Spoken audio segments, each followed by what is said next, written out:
Graffiti Kingdom. Okay, this is a really neat game that I think everyone should play or at least see it. It's Graffiti Kingdom for the PS2, made by the same people who made Magical Pinjal, which wasn't that great. It keeps up the tradition of having bad voice acting and cutscenes, but this game itself is really fun to play. First, you're this little prince guy, and you have a little dog thing on your back, and one of your powers is to clone other monsters, and when you do this, you can fight as them for like about 30 seconds. And you also, whatever special skills they have that you don't, you can gain that to use on your own characters that you create. And really, the most fun of the game is creating your own characters. So this is a character I had from the very beginning. It started off as a moose with legs, and it eventually I unlocked wheels and wings, and I gave it that. I also made a Pikachu and a horse that shoots fire out its ass because it runs backwards. So what you see as the horse's tail is actually its head. But so after you create them, you have 6 slots to store everything in, and you can also save extra ones on the memory card in case you want to have more characters but you don't have enough room.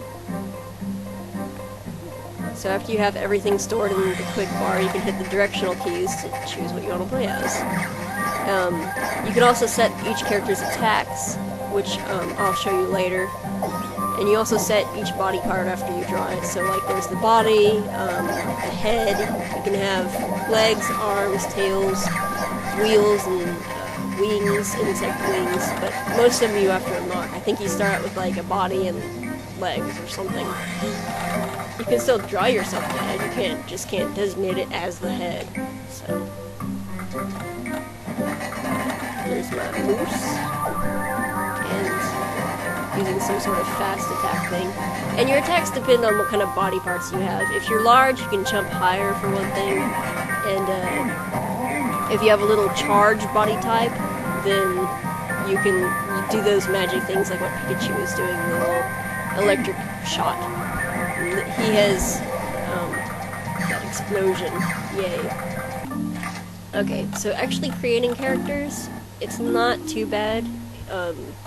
You have to draw with the analog sticks, but you can slow down the brush speed to try to get a cleaner kind of area. And some people on YouTube, you should look up Graffiti Kingdom on YouTube. There are some amazing stuff people have made with this game, with Pinjal.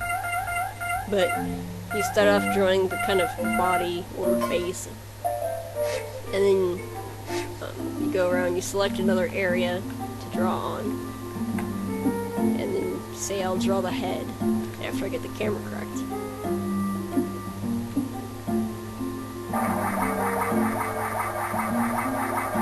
So yeah, it's hard to make perfect circles, but it still looks pretty decent. And I haven't used this in a while, so I don't really... it probably is not going to look as good as it probably could. And I'm not used to the camera controls at all anymore. Keep trying to change things. There we go.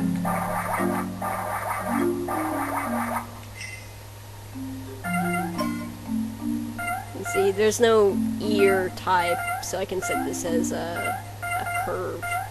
So whenever you move, it'll kind of curve in the opposite direction that you're moving. What will you choose? And I'm going to change that to a head, because I just noticed it was there. Okay.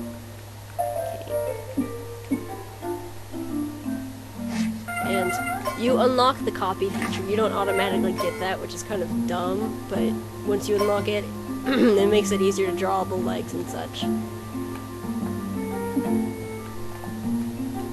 I am just going to draw one leg.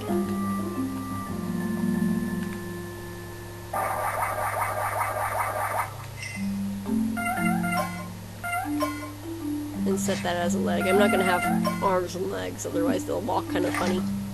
But the game adjusts how your character moves based on how many legs it has.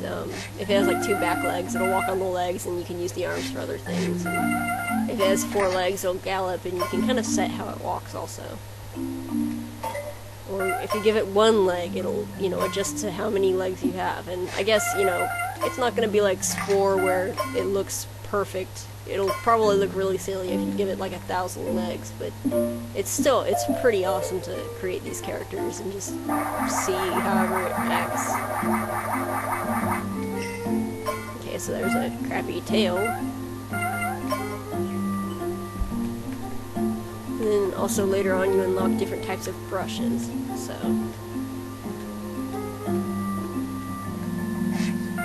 Instead of little geometry brushes, it lets you adjust, or just kind of draw on the character.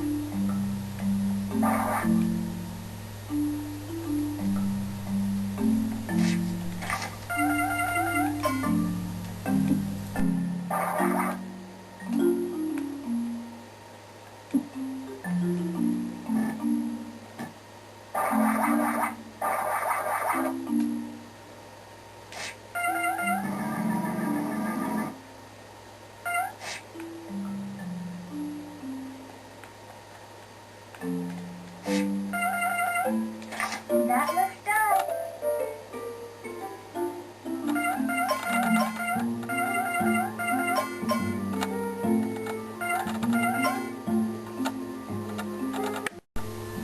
On this screen you give it a voice and a movement type, so you can make it sound cute or sound like, you know, a big tough guy or whatever, or a machine, you know. And there are different types of movement. There's Gallopy, Potty, and Tingle, or something tingly for four-legged characters. And then Tingly, they kind of like fold the legs in half and then walk weird. So, I don't know. I don't use it. But you can use different types of attacks. You know, for whichever body types there will be an attack for it. There are different types of jumps. Also, you collect cards for each monster you, I guess after you kill them enough times, you'll collect their cards, and you just have a collection of all these characters you can be. And I don't have a perfect collection, but, I mean, that's one of the things you can do if you're a completist. Another thing I really like about this game is just the environments, and it's kind of cartoony, and this one's kind of themed where it was cardboard and now it's like styrofoam. I don't know if you can see the textures that good, but the ground is kind of a styrofoamy, and so is the walls, really. And they each have different themes, and there are about, I think, 3 areas per level, so you have 4 levels and 3 pretty big areas. And if you're going through this game for the first time, it will definitely take a while. Because you also have bosses between each area, and part of the challenge is creating a character that will be useful against the bosses. Because sometimes they can be really challenging, and you just kind of keep tweaking your character to try to get something that works well. Right now, I'm going to change to my moose really quick, and not save the game, because I hate it. And since I've already unlocked wings, I can just fly across there. Yay! Of course, I guess but I mean, it looks awesome, doesn't it? I think it looks awesome. I'm not the type of gamer that always has to have realistic environments and shit. I really like stylized games, and platformers are some of my favorites, because they always have, like, really neat worlds, like Rayman, Beyond Good and Evil, Spyro. I love Spyro, stuff like that.